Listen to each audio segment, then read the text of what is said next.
Ce premier chapitre examine les notions générales du risque de taux d'intérêt du portefeuille bancaire avant de décrire le concept de réévaluation des gaps et l'utilisation du rapport des gaps pour quantifier et gérer ce risque via le modèle de repricing. Le portefeuille d'engagement ou bancaire d'une institution financière se compose principalement d'actifs et de passifs sensibles au taux d'intérêt, affectant le revenu net d'intérêt de l'institution ou net interest income, mais généralement non soumis à la comptabilité de juste valeur, c'est-à-dire ne sont pas évalués au prix du marché, market to market, lorsque les taux varient à la hausse et à la baisse. Tout au long de ce module, nous définissons le revenu net d'intérêt correspondant au revenu d'intérêt moins les dépenses ou charges d'intérêt. Nous présentons dans ce module deux méthodes pour mesurer et contrôler le risque de taux d'intérêt de l'institution pour le portefeuille bancaire. Le modèle de réévaluation ou repricing, appelé également le modèle de financement du gap, analyse l'impact des fluctuations des taux d'intérêt sur le revenu net d'intérêt à travers la technique largement utilisée, connue par l'analyse du gap ou gap analysis. Le modèle de duration, appelé aussi le modèle de maturité basé sur la valeur du marché ou la valeur économique, analyse l'impact des fluctuations des taux d'intérêt sur la valeur de marché des actifs, des passifs et des éléments du hors-bilan afin de déterminer, en fin de compte, la sensibilité de la valeur nette de l'institution à ces mouvements.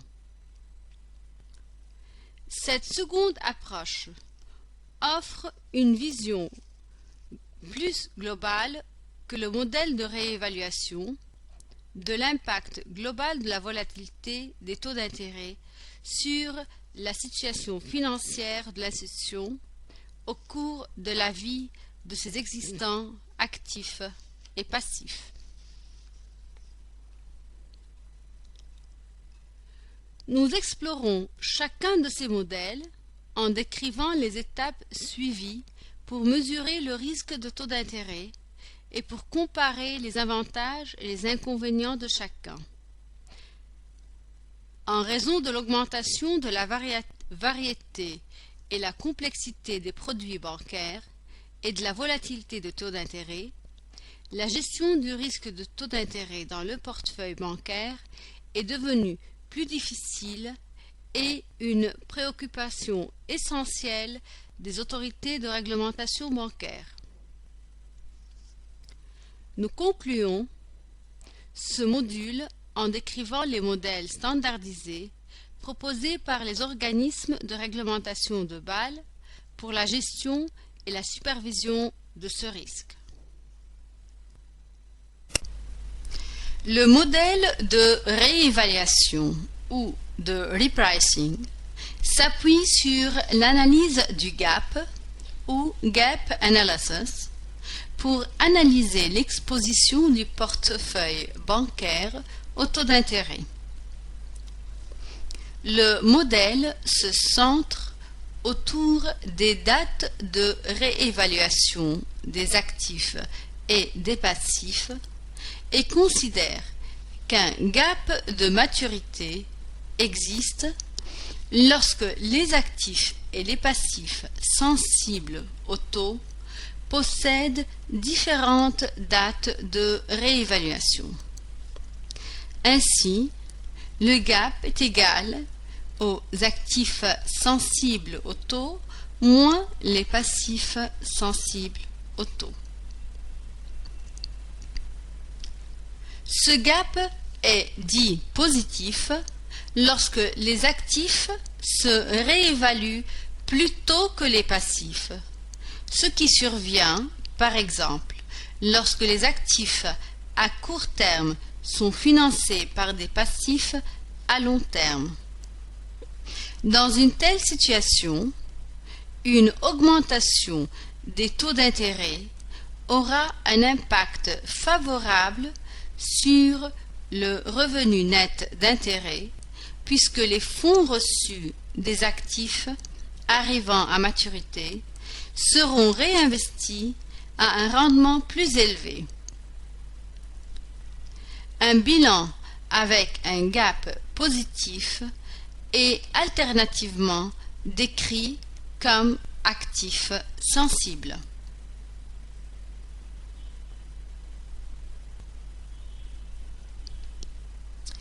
D'autre part,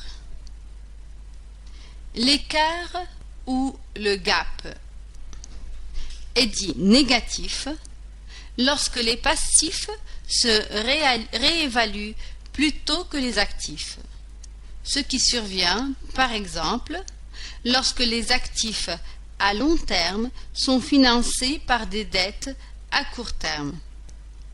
Dans une telle situation, une augmentation des taux d'intérêt aura un impact défavorable sur le revenu net d'intérêt, puisque les actifs doivent être remboursés à des coûts de financement plus élevés. Un bilan avec un gap négatif est alternativement décrit comme étant un passif sensible.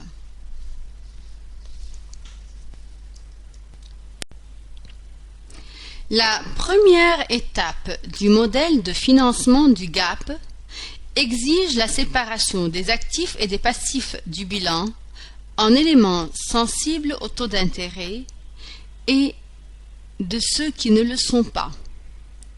Chacun des éléments sensibles au taux d'intérêt est alors inséré dans des tranches de période, parfois appelées intervalles de temps ou tranches de maturité, selon le moment où la réévaluation ait eu lieu, c'est-à-dire lorsque le taux d'intérêt applicable est déterminé de nouveau sous les termes contractuels de l'instrument en question. Il est important de remarquer que, dans cet objectif, nous ignorons le profil de maturité de l'instrument qui peut être assez différent. Ainsi, un prêt de 5 ans à taux variable indexé sur Libor 3 mois est inséré dans la tranche de période de 3 mois. Sa maturité de 5 ans étant sans importance pour notre objectif actuel. Le nombre de tranches de période utilisées sous cette approche dépend de l'activité spécifique, de la concentration du produit de l'institution, du niveau de sophistication et de la liquidité des marchés intérieurs de taux d'intérêt.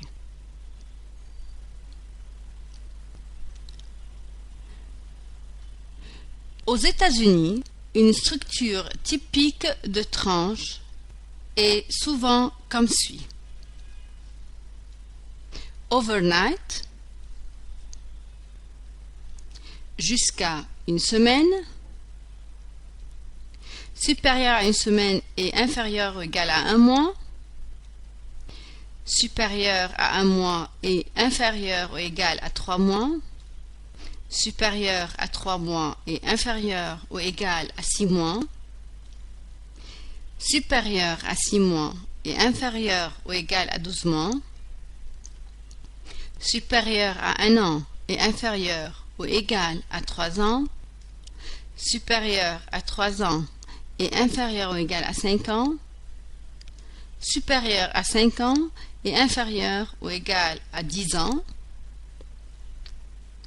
et à la fin, tout ce qui est supérieur à 10 ans.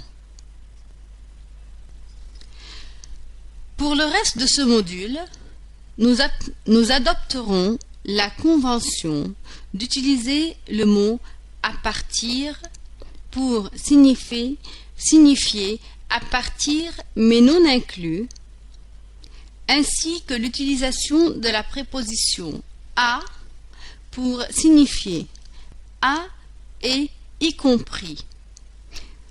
Nous allons utiliser tout simplement les lettres J, S, M et A pour les jours, les semaines, les mois et l'année. Ces deux conventions nous permettent d'écrire les tranches de période de manière très simple. Par exemple, supérieur à 3 mois et inférieur ou égal à 6 mois sera écrite simplement 3 mois à 6 mois. Nous atteignons la règle fondamentale pour l'insertion des éléments dans leur tranche de période appropriée. Chaque élément d'actif, de passif et de hors bilan pour lesquels les taux d'intérêt sont des facteurs de risque qui affectent directement sa valeur est inséré dans la tranche de période appropriée en fonction de sa maturité réévaluée ou restante selon la période la plus courte.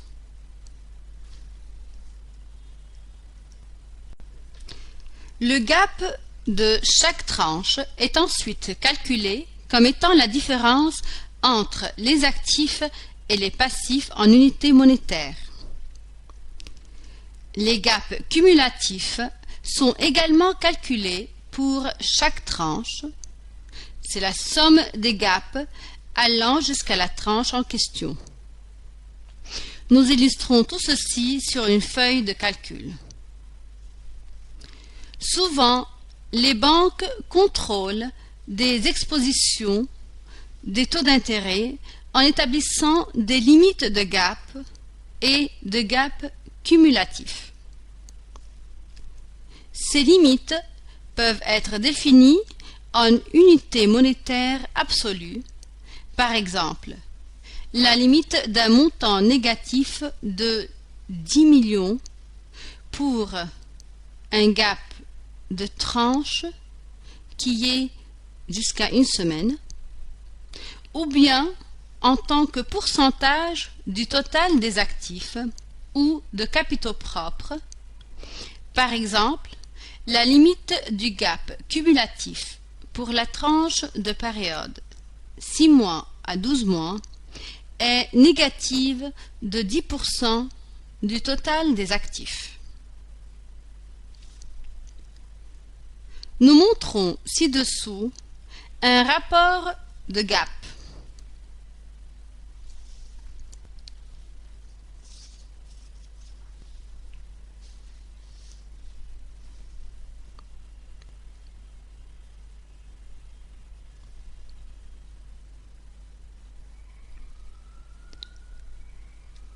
Un rapport de gap est un aperçu du bilan de l'institution à une date spécifique. Il est basé sur la valeur comptable à cette date des éléments de l'actif, du passif et du hors-bilan. Le rapport du gap est souvent utilisé par la direction pour identifier les modifications souhaitables dans le profil de réévaluation actif-passif et pour exprimer des opinions précises sur les changements anticipés des taux d'intérêt. La direction peut aussi utiliser les rapports hypothétiques du GAP pour simuler l'impact des décisions stratégiques sur l'exposition pro forma de taux d'intérêt de l'institution, comme le lancement de nouveaux produits ou la résiliation des autres.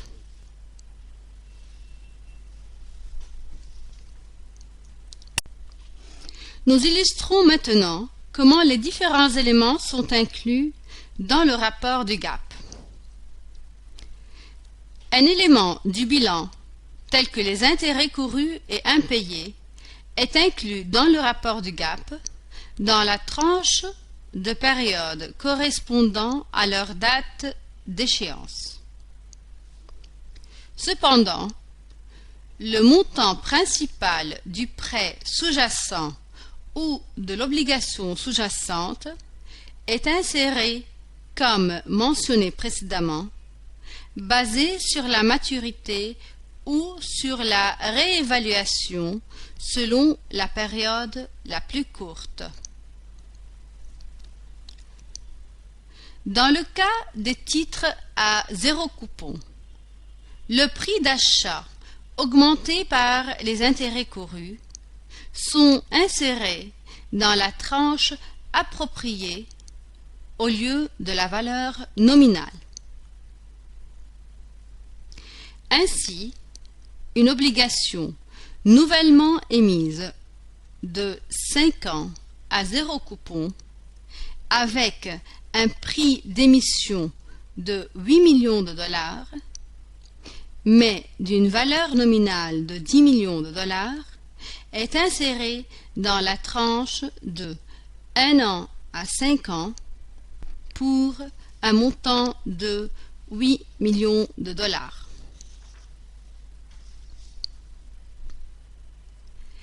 Un prêt à taux fixe amorti est inséré dans les tranches successives selon son profil d'amortissement, tandis qu'un prêt à taux variable amorti est inséré dans une tranche unique basée sur sa date de réévaluation. Par exemple,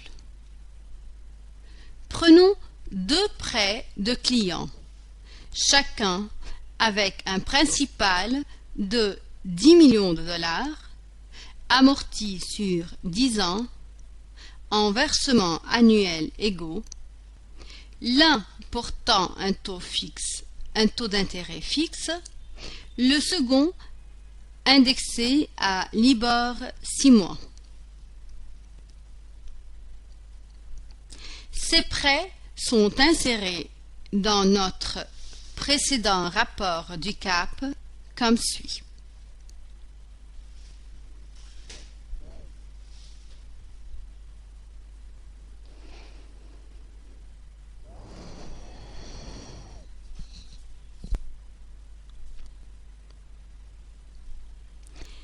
Pour le prêt à taux fixe, le premier million de dollars d'amortissement du capital est inséré dans la tranche 3 mois à 1 an. La tranche suivante de 4 millions de dollars d'amortissement du capital est insérée dans la tranche 1 an à 5 ans. Et le dernier 5 millions d'amortissement du capital est inséré dans la tranche supérieure à 5 ans. D'autre part, pour le prêt à taux variable, les 100% du montant principal sont insérés dans la tranche 3 mois à 1 an, puisque 100% de ce prêt sont réévalués dans 6 mois.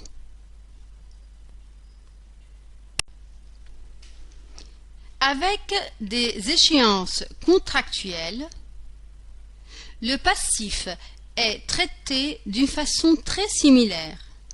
Le montant principal s'insère dans la tranche de période correspondant à la date de maturité ou à la date de réévaluation selon la période la plus courte. Cependant, plusieurs éléments du passif ont une échéance contractuelle qui ne reflète pas réellement leur date d'échéance anticipée, comme les dépôts à vue, les comptes chèques sans intérêt et les comptes d'épargne, qui payent un montant d'intérêt inférieur au marché et sont souvent comparés à certains taux réglementés établis par la Banque centrale. Ceux-ci peuvent être inclus dans les rapports de GAAP de différentes façons possibles, dont deux sont résumés ci-dessous. Première méthode. Utiliser l'analyse statistique et les séries chronologiques pour fractionner les dépôts en parties fondamentales et non fondamentales. La partie fondamentale est considérée demeurer stable dans le temps et est donc allouée à certaines tranches de plus longue période, tandis que la partie non fondamentale, considérée comme plus volatile, est dépendante des effets saisonniers ou cycliques, est insérée dans certaines tranches de courte période. Deuxième méthode. Il suffit de répartir le montant global des dépôts sur les tranches de période successives sur une sorte de prorata, ou selon le meilleur jugement et l'expérience passée de l'institution. L'importance d'étudier attentivement le comportement de ces types de dépôts, puis les insérer convenablement dans le rapport du GAAP, est alimentée en grande partie par le fait que ces éléments du passif représentent une source relativement bon marché des fonds, mais peuvent éprouver un important retrait ou une proportion de retrait dans les environnements à taux plus élevés. Lorsque les clients commencent à transférer leur argent dans des alternatives à meilleur rendement, ce qui oblige l'institution à les remplacer par des sources de financement au taux du marché et de nuire au revenu net d'intérêt.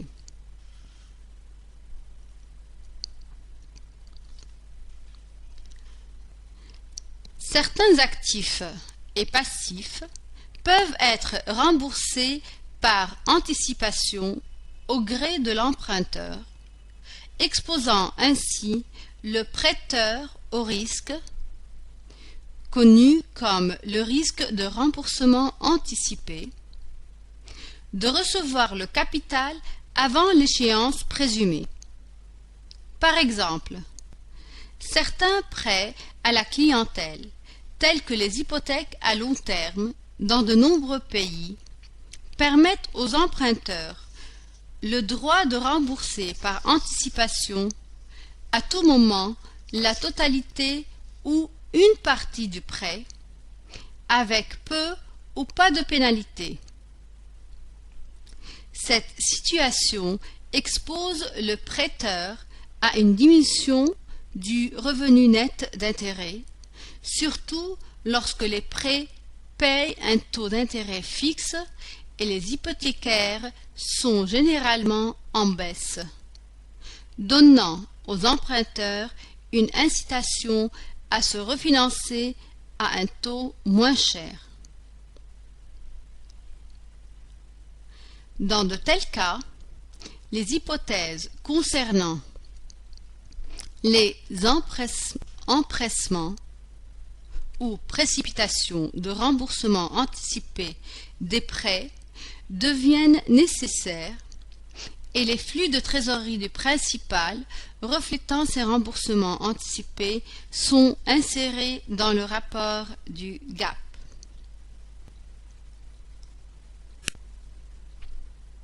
Les éléments du hors-bilan tels que les swaps, les futures, les FRA et les options de taux d'intérêt sont également sensibles aux fluctuations des taux d'intérêt. Nous vous rappelons d'abord que nous sommes ici en présence du risque de taux d'intérêt, du portefeuille bancaire. Les produits dérivés qui ne sont pas comptabilisés comme produits de couverture sont généralement classés dans le portefeuille de négociation, pour lequel la VaR est utilisée comme mesure de risque principale. À des fins du rapport du GAAP, les produits dérivés dans le portefeuille bancaire sont d'abord décomposés en des positions dans les instruments sous-jacents appropriés et insérés dans les tranches de période correspondantes. Une position FRA payant fixe est décomposée en une combinaison de deux positions. Une position longue avec une obligation à maturité tombant sur la date de réinitialisation du Libor du contrat et une position courte avec une obligation venant à échéance à la date du règlement du contrat. Les deux ayant une valeur nominale égale au notionnel. Pour le FRA, la convention de l'Association des banquiers britanniques, British Banker Association, largement utilisée dans la plupart des marchés, stipule d'effectuer le règlement effectif du FRA dès que la fixation du Libor ait lieu, c'est-à-dire au début de la période, et d'ajuster pour ce règlement anticipé en actualisant les paiements par ailleurs arrivant à l'échéance à la fin de cette période, coïncidant à la fixation du même taux Libor. Nous ignorons cette convention dans notre discussion car elle n'affecte pas la sensibilité au taux d'intérêt du FRA, puisque le règlement anticipé n'a pas d'impact sur la sensibilité des flux de trésorerie. Inversement, une position FRA recevant un taux fixe est décomposée en une position obligataire courte dont l'échéance tombe à la date de réinitialisation du Libor du contrat et une position obligataire longue dont l'échéance tombe à la date de règlement du contrat. De nouveau, les deux ayant une valeur nominale égale au notionnel du FRA. Les futurs de taux d'intérêt sont traités exactement de la même manière. Un swap de taux d'intérêt payant un taux fixe est décomposé en une position longue de titres à taux variable, floating rate notes, et en une position obligataire courte à taux fixe, dont les maturités sont égales à la durée de vie résiduelle du swap. sachant que les deux titres ayant une valeur nominale égale au montant notionnel du swap. Un swap de taux d'intérêt recevant un taux fixe et qui est à l'opposé du précédent. Par exemple, une position courte de titre à taux variable, donc une position courte du floating rate notes, et une position obligataire longue à taux fixe. Les options sont converties, pour ainsi dire, au montant delta équivalent au notionnel sous-jacent. Nous expliquons ceci de la même manière dans notre module Value at Risk ou valeur à risque.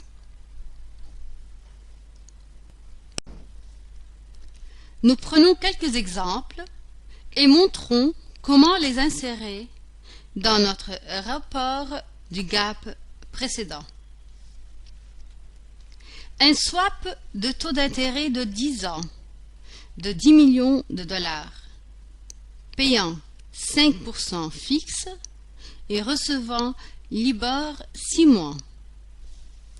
Ce swap est décomposé en deux positions.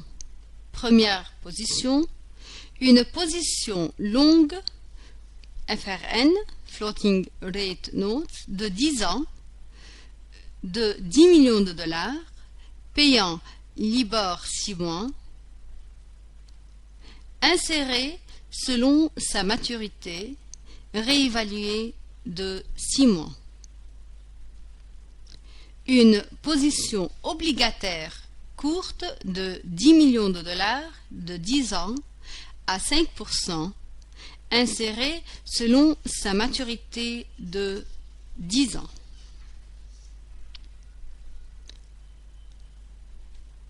Un FRA 618 de 5 millions de dollars recevant 4,5% et payant LIBOR 12 mois. Ce FRA est également décomposé en deux positions. Premièrement, une position obligataire longue à taux fixe de 5 millions de dollars arrivant à échéance dans 1 mois et demi. Une position obligataire courte à taux fixe de 5 millions de dollars arrivant à échéance dans 6 mois. Un caplet 3-6 mois dans la monnaie qui est at the money de 10 millions de dollars sur LIBOR 3 mois au prix d'exercice 4%. Pour ce caplet, le fait qu'il soit dans la monnaie signifie que son delta est d'environ 50%. Le sous-jacent est un LIBOR forward 3 mois, 6 mois, c'est-à-dire qui se fixe dans 3 mois, donc la position est équivalente à, premièrement, une position obligataire longue à taux fixe de 5 millions de dollars, qui est 50% des 10 millions de dollars, arrivant à échéance dans 3 mois. Deuxièmement, une position obligataire courte à taux fixe de 5 millions de dollars arrivant à échéance dans 6 mois. Le rapport final du CAP est comme suit.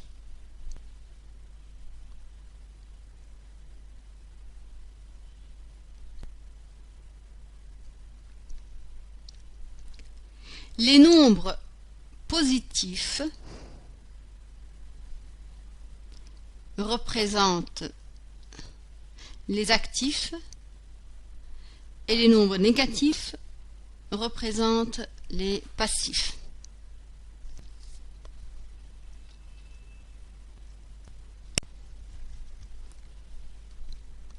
Jusqu'ici, notre analyse a implicitement supposé que l'institution est exposée uniquement au risque de taux d'intérêt de sa monnaie locale.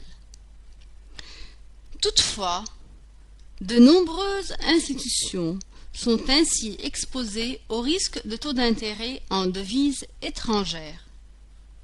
Dans de tels cas, les rapports de gap et les limites de gap peuvent être nécessaires pour chaque devise qui comporte plusieurs seuils.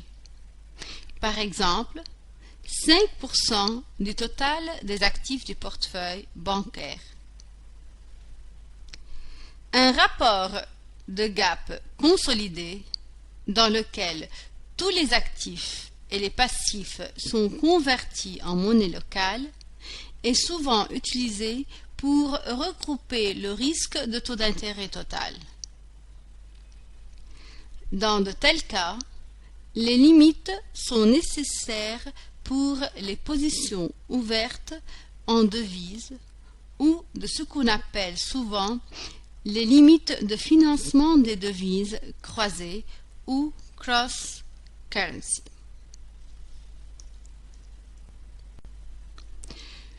Nous discutons ensuite de la façon d'utiliser le rapport du gap pour mesurer l'impact du risque de taux d'intérêt sur le revenu net d'intérêt. Supposons que la courbe des taux se déplace à la hausse par une parallèle de 100 points de base. On calcule l'impact de ce déplacement sur le revenu net d'intérêt anticipé de l'institution sur la période des 12 prochains mois en utilisant notre rapport du gap précédent, reproduit ici pour plus de commodité.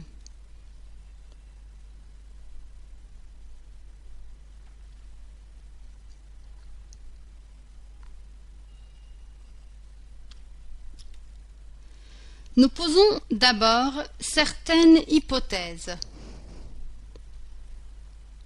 Première hypothèse.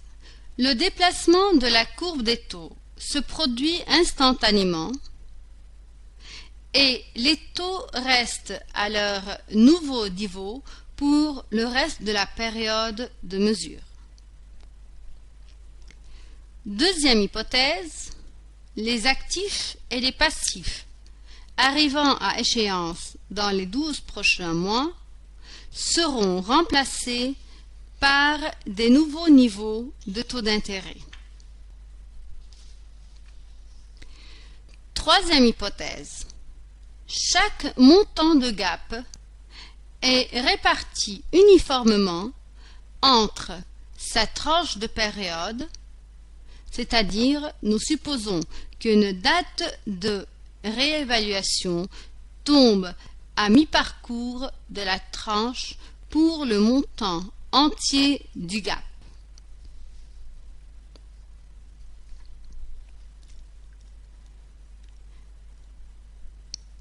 L'impact sur le revenu net d'intérêt des actifs et des passifs dans une tranche de période spécifique sera ce montant pour les actifs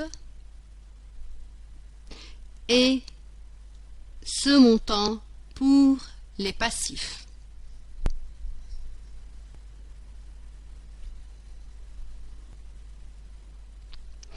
Alors, en ajoutant les deux impacts et en utilisant la définition du gap telle que actif moins passif, nous pouvons simplement calculer l'impact sur le revenu net d'intérêt comme ceci.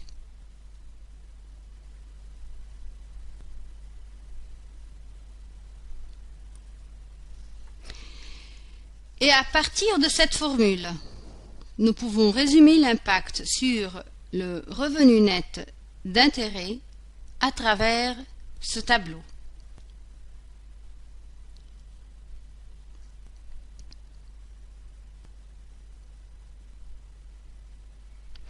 Par exemple, si la banque s'attend à une hausse de taux d'intérêt, elle maintiendrait un gap positif qui aura un impact bénéfique sur le revenu net d'intérêt. Inversement, pour atteindre un impact bénéfique sur le revenu net d'intérêt, si la banque anticipe que les taux vont diminuer,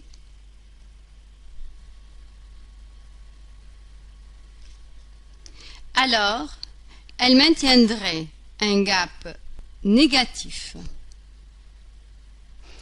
Nous discuterons plus tard les stratégies que la banque pourrait suivre pour modifier le signe de son gap.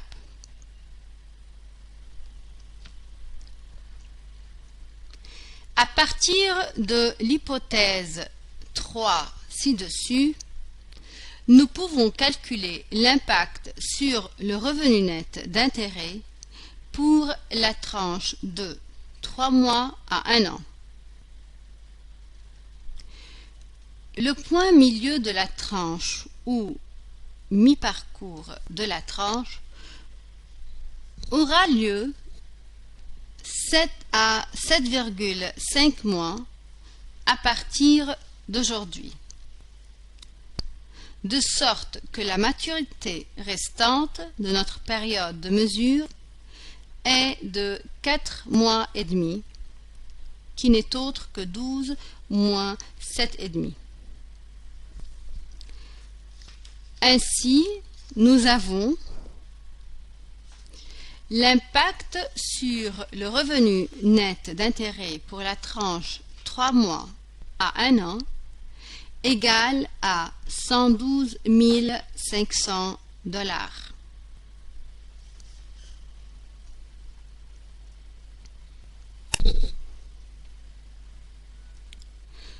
Nous calculons maintenant l'impact du déplacement à la hausse de 100 points de base sur le revenu net d'intérêt anticipé pour la période de mesure de 12 mois, en appliquant la convention de nombre de jours actuelle sur 360 pour être plus réaliste. Les seules tranches touchées sont celles qui se terminent dans la période de 12 mois. Le tableau suivant résume le calcul. Par exemple, pour la tranche d'un jour à une semaine, virant au rouge en ce moment-là, le gap est égal à moins 10 millions de $. La tranche à mi-parcours est de 4 jours, impliquant une maturité restante de 361 jours. L'impact sur le revenu net d'intérêt est tout simplement moins 10 millions de $, multiplié par 100 points de base et multiplié aussi par la maturité restante selon la convention actuelle sur 360, divisé par 360. Cela conduit à la ligne du bas, donc à moins 100 278 $. Nous appliquons la même procédure pour chacune des autres tranches. Le tableau suivant calcule l'impact d'un changement opposé, par exemple, moins 100 points de base à la baisse, sur le revenu net d'intérêt anticipé. Cette fois-ci, le calcul s'applique sur la période de mesure des 3 mois suivants, en utilisant la convention actuelle sur 360 jours.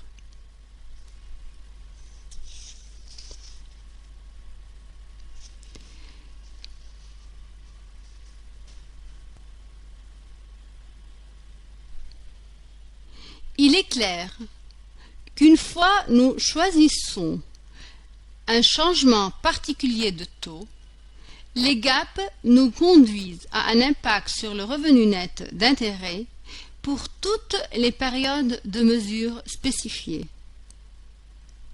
Selon la structure du gap, l'impact sur le revenu net d'intérêt peut être positif sur une période et négatif sur une autre.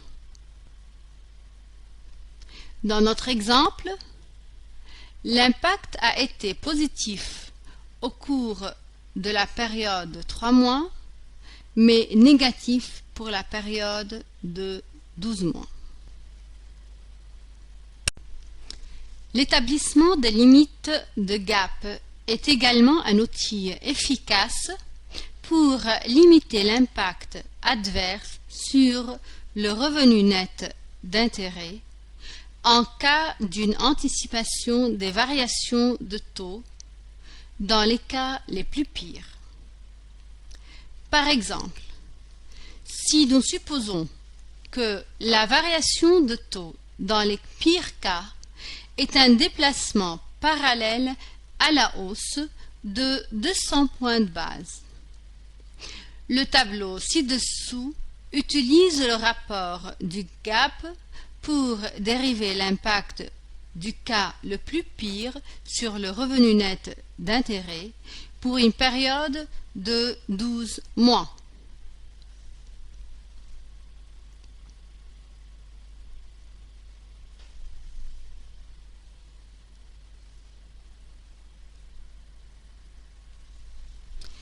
Si l'institution souhaite limiter son impact adverse sur le revenu net d'intérêt pour une période de 12 mois à 1 million de dollars, par exemple, elle a un nombre infini de combinaisons de limites du gap à sa disposition.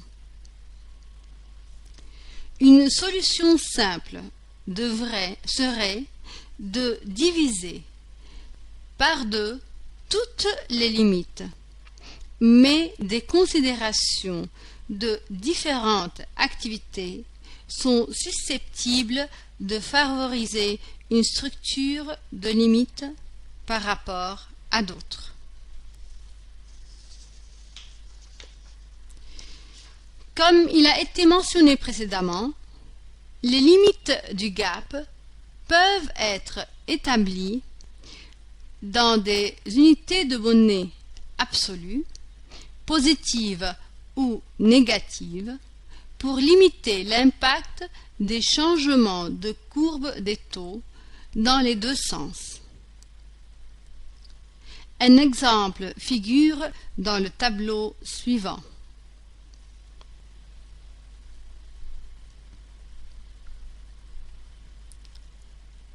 Les limites du gap peuvent également être émises sous forme de pourcentage du total des actifs productifs ou des fonds propres.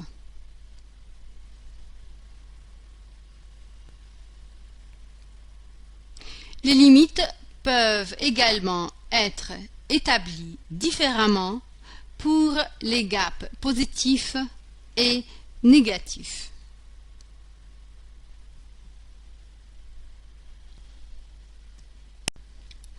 Nous discutons ensuite les recours disponibles pour une institution dont les gaps ne sont pas conformes aux limites établies par la direction, selon le tableau suivant.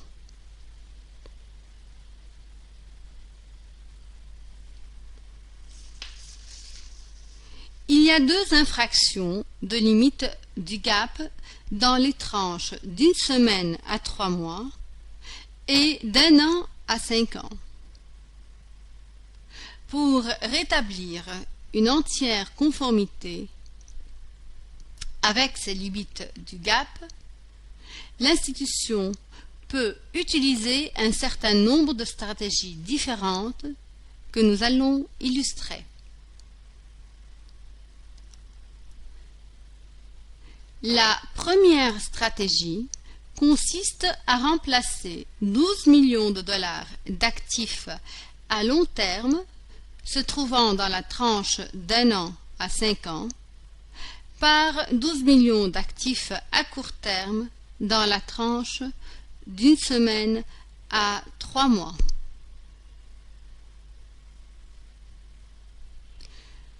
Le rapport du gap se présente désormais comme suit.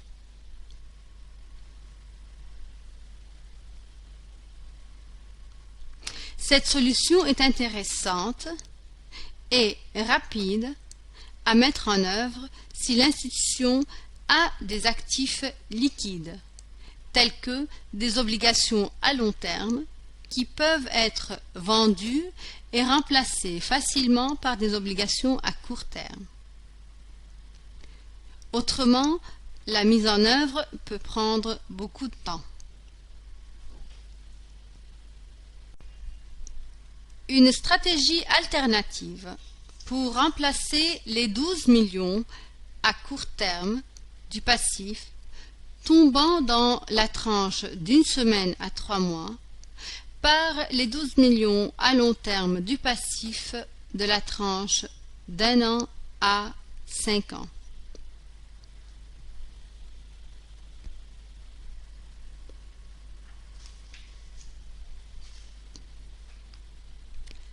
Encore une fois, cela peut être facilement mis en œuvre si l'institution est en mesure d'émettre une dette à long terme ou de convaincre ses créanciers de prolonger la maturité de leur dette à court terme existante. Une tâche qui pourrait être difficile si le crédit de l'institution est faible ou s'il n'y a pas de marché de dette à long terme pour cette devise, comme dans de nombreux marchés émergents. Une autre solution serait d'attirer les dépôts à long terme, ce qui nécessiterait une commercialisation agressive et des stratégies de détermination de prix et probablement un temps important pour la mise en œuvre. D'autres stratégies impliquent simultanément les actifs et les passifs. Dans une de ces stratégies, les actifs à court terme de 12 millions de dollars sont ajoutés au bilan et financés exclusivement par 12 millions de dollars des passifs à long terme. Selon cette stratégie, le total des actifs et des passifs passera de 300 millions de dollars à 312 millions de dollars.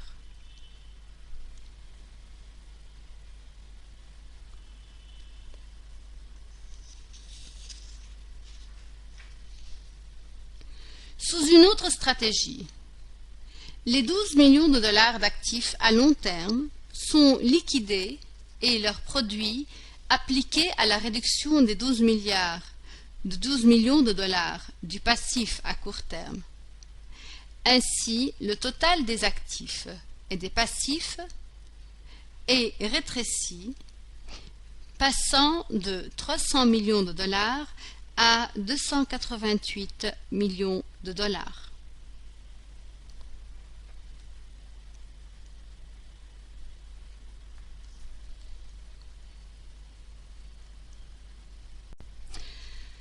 Une dernière stratégie implique une solution du hors-bilan, à savoir celle des dérivés de taux d'intérêt.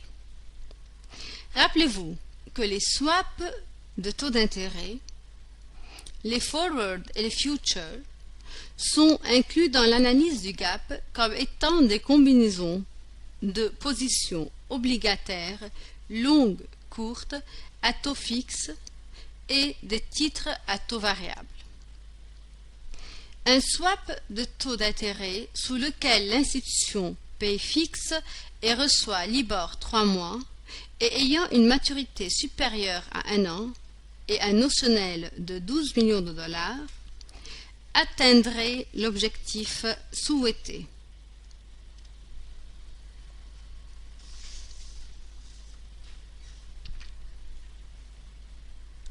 Les produits dérivés sont largement utilisés dans la gestion du risque de taux d'intérêt. Ils sont intéressants car ils facilitent la gestion de ce risque sans affecter la composition de l'actif et du passif comptabilisés par les unités du marketing et les opérations bancaires de l'institution. Toutefois, les produits dérivés de taux d'intérêt sont en manque de liquidité et de courte échéance dans de nombreux marchés émergents. Nous concluons cette discussion en énumérant les avantages et les limites de l'analyse des gaps. Les avantages principaux de l'analyse du gap sont le fait qu'elle est simple, intuitive et facilement adaptée par les systèmes comptables de l'institution, car elle repose sur des valeurs comptables. Les rapports de gap fournissent des renseignements précieux sur la structure du bilan de l'institution. Ceci explique le fait qu'elle soit exigée par de nombreuses banques centrales et les organismes de réglementation. Toutefois, l'analyse du gap a plusieurs limites. Premièrement, les actifs et les passifs peuvent être valorisés hors les différentes courbes de taux, donc les passifs ne peuvent pas compenser facilement les actifs, comme le suppose l'analyse du gap. Aussi, l'impact des changements de taux sur les revenus des actifs peuvent différer de l'impact sur les dépenses au titre du passif. Les banques changent habituellement beaucoup plus vite les taux qu'elles prélèvent sur les actifs que ceux qu'elles payent sur les passifs. L'hypothèse que les gaps soient uniformément répartis dans chaque tranche de période n'est pas tout à fait correcte. Dans les cas extrêmes, dans lesquels les actifs réévalués aux alentours du début de la tranche de période, tandis que les passifs réévalués à proximité de leur fin, ou vice-versa. L'impact réel sur le revenu net d'intérêt diffère considérablement de ce que nous avons décrit.